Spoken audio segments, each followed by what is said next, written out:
माँ कारुणी भगवान गौतम बुद्ध,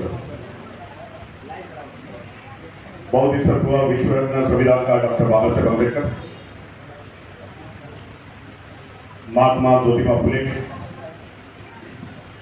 सावित्रीबाई फुले, छत्रपति शाहू महाराज, ललन जी यादव, शहीद जोगदेव बाबू जी, सभी महापुरुषों को विनम्र अभिवादन करते हुए मंच पर आसीन सभी मान्यवर, नीचे बैठे हुए सभी मान्यवर, भंते जी ने जिसका आयोजन किया इस सभा का, श्री रतन जी, सभी भंती जी को वंदनानि नमन करता हूं। और ऐतिहासिक ऐसा प्रोग्राम, कुछ निर्णय लेने की बारी आज हम लोग लेने वाले हैं। इस बिहार के धरती पर, इस पाटना में जो एक समय पाटलिपुत्र था, बिहार पहले बिहार था, इस पवित्र भूमि जो भगवान गौतम बुद्ध से जुड़ी हुई है, जहां 2500 पहले भगवान गौतम बुद्ध को यहां संबोधि प्राप्त हुई, ज्ञान प्राप्त हुआ। इसी बिहार में बाद में सम्राट अशोक जी ने महाबोधि विहार की स्थापना की। इस पवित्र भूमि में समाज को दिशा देने का, एक निर्णय लेने का आज हम लोग सभी इकट्ठा हो, क्योंकि हम लोगों ने देखा जो आंदोलन 3 महीनों से चल रहा है, महाबोधि बुद्ध विहार का, एक सारे दुनिया में एक मैसेज चला गया कि महाबोधि बुद्ध विहार बौद्धों के हाथों में नहीं है, लेकिन इसकी व्यवस्था है, इसकी देखभाल है, और ब्रिटिश एक्ट 1949 से हो रही, उसे हमारा विरोध है। महाबोधि बुद्ध विहार में अतिक्रमण है। कुछ हिंदू मानसिकता के लोग बंडे पुजारी आज उसमें घुसे हुए हैं। इस आंदोलन के दरमियान मैं 10-12 दिन यहां रुका, 2 समय आया, मैंने नजदीक से सब देखा है। धीरे धीरे हमारी धरोहर हिंदुओं के हाथों में जा रही है, ऐसा मुझे लगा। इसीलिए धरना आंदोलन के माध्यम से सभी देशवासियों बौद्धों को इकट्ठा करें कि हमारे बौद्धों की धरोहर है, वो हमें मिलना चाहिए। इस प्रकार का संदेश पूरे देश में गया, पूरे दुनिया में गया, लेकिन सरकार हिली नहीं, मीडिया, बड़ा मीडिया वहां आया नहीं। हम लोगों ने व्हाट्सएप के माध्यम से, छोटे मीडिया के माध्यम से हमारी बात चलाई, लेकिन अभी समय आ चुका है, इसको ज्यादा आंदोलन के माध्यम से सरकार के सामने हम लोग रखेंगे। ये जो एक्ट है, बीडी एक्ट 1949 का, वो बर्खास्त किया जाए और ये महाबोधि बुद्ध विहार बौद्धों के सौंपा जाए, हमारी सीधी मांग।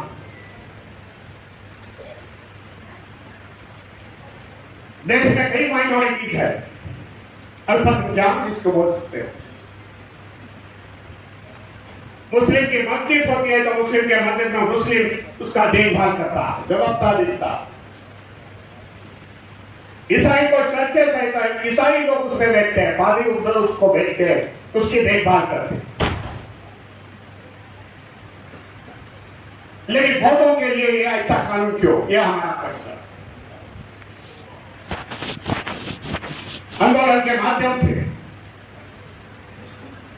आने वाले 29 तारीख को 31 जुलाई को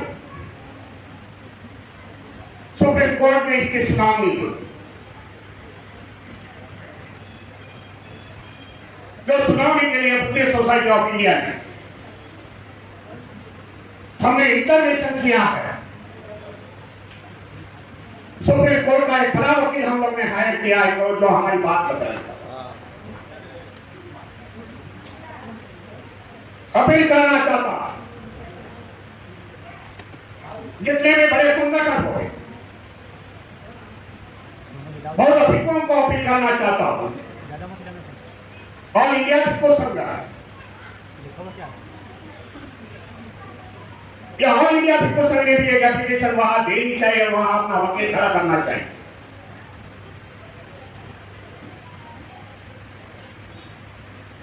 वहां के जजेस को यह पता चलना चाहिए कि मामला काफी गंभीर है। इतने जजेस, इतने वकील आज खड़े हुए हैं, इतने पिटिशनर फाइल हुए हैं। यह मैं जरूरी बात समझता हूं। धरना आंदोलन तो एक बात में है,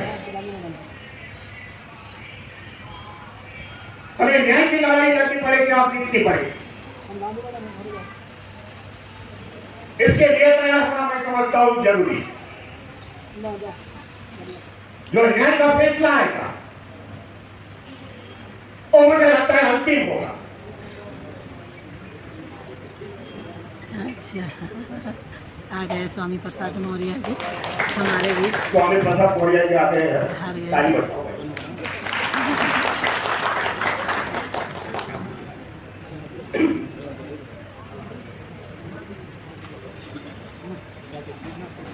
तो हमारी बात तो हमें सुप्रीम कोर्ट में बतानी पड़ेगी।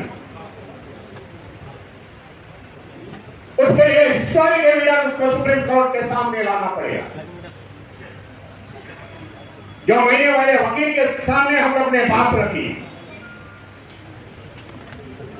महामूली बुद्ध विहार के बाद पे जो भी एविडेंस है वो हमें कोर्ट के सामने लाना पड़ेगा।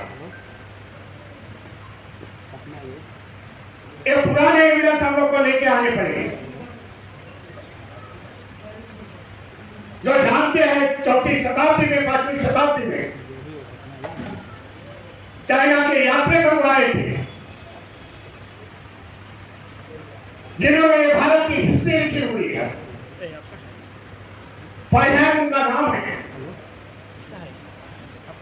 वो हिस्ट्री के डॉक्यूमेंट हमें सुप्रीम कोर्ट में पेश करने पड़े। ब्रिटिश राज में कनिंघम आ गए और कनिंघम में वो फाइनैंस की हिस्ट्री देखी और भारत की बौद्धों से जुड़ी हुई हिस्ट्री कनिंघम में खोद के निकाली, ढूंढ के निकाली। इस प्रकार के डॉक्यूमेंट हमें सुप्रीम कोर्ट में देखे जाने पड़ेंगे, हमें पेश करने पड़ेंगे। आज जो कब्जा करके बैठे हैं हमारी विरासत में कहने वाले लोग, इनका इतिहास देखा जाए। इन्होंने बिहार मंदिर कभी बांधे थे, इनके पूरी जोड़ी भोग भवन में निकल गई, पशुओं के हत्थे में निकल गई, जिसमें होम में डालते थे। मगर हमें यहां से लुप्त होने के कारण उन लोगों ने उस पर कब्जा किया। आज वो बोल रहे हैं हमारी विरासत है, उनकी हिस्ट्री उन लोगों को बतानी पड़ेगी। सम्राट अशोक के लिए 84,000 यहाँ चैत्य निर्माण किए, स्तूप निर्माण किए, शिलालेख बांधे। धीरे धीरे हमें वो उस पर भी आना बताना पड़ेगा ये विरासत हमारी है, बौद्धों की है, क्योंकि देश का बहुत आज जाम उठा है। लगभग हमारी संख्या बढ़ते जा रही है। यही कारण है देश में जनगणना न होने के कारण कि बौद्धों की आबादी बढ़ रही है, वो उनको पसंद नहीं। इसलिए आने वाले समय जो आंदोलन महाबोधि बिहार के लिए चला वो आत्म केंद्रित था, लेकिन संगठन के माध्यम से हमें आगे चलाना पड़ेगा। मैं समझता हूं आने वाले समय में ब्रिटिश सोसाइटी ऑफ इंडिया कि आंदोलन और संघर्ष का पवित्रता में आ जाएगी, जो बाबा साहब ने निर्माण की हुई है। और संगठन हम लोग लड़ेंगे और कायदे के माध्यम से हम लोग जीतेंगे।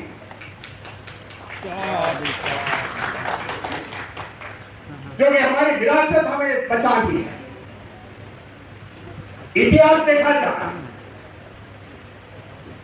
इस देश ने किससे क्या किया, तो देश को देने वाले बौद्ध धर्मीय है, हमारे पुरखे हैं, जिन्होंने महाबोधि पुत्र ज्ञान जैसा निर्माण किया, शादी का स्तूप निर्माण किया है 2000 साल पहले। उस जमाने में 19 यूनिवर्सिटी निर्माण की है, ये बौद्धों ने किया हुआ। बाद में समय आता है जैन समाज का। जैन समाज ने इस देश को दिया और आखिरी में मुस्लिमों ने इस देश को मस्जिद के माध्यम से ताजमहल, कुतुब मीनार, ये सब देश मुस्लिमों की जो आज कब्जा कर रहे हैं, जो आज बोल रहे हैं हमारी विरासत है। मैं पूछता हूं उन लोग ने क्या ये देश के लिए दिया? नफरत के सिवाय, मनुवाद के सिवाय, ऊंच नीच नीति के सिवाय इस देश को उन्होंने कुछ दिया नहीं। इस कारण हम बहुत हमें इस देश में दिलाना चाहते हैं, सिर्फ कास्ट से रिलाय वंचित समाज के लोगों के लिए। ये करते समय हम किसी की आलोचना नहीं करते, तो धर्म की समता न्याय सभी को धन्यवाद देता हूं। इस ऐतिहासिक बिहार में और पटना शहर में आज इतिहास निर्माण करने के लिए हम लोग इकट्ठा हुए।